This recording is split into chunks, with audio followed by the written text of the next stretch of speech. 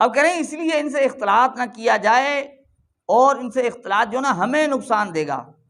دعوت و تبلیغ کا کام کہتے ہیں کرو، لیکن عام بندے سے، عام بندے تک دعوت و تبلیغ، ہم پہلے بھی کہہ چکے ہیں کہ عام لوگوں کو وسط سیٹ میں ڈالتے ہیں، ٹھیک ہے، عام بندے تک، لیکن ان کے علماء سے محبت نہیں ہونی چاہیے، کہتے ہیں ان کے متعصب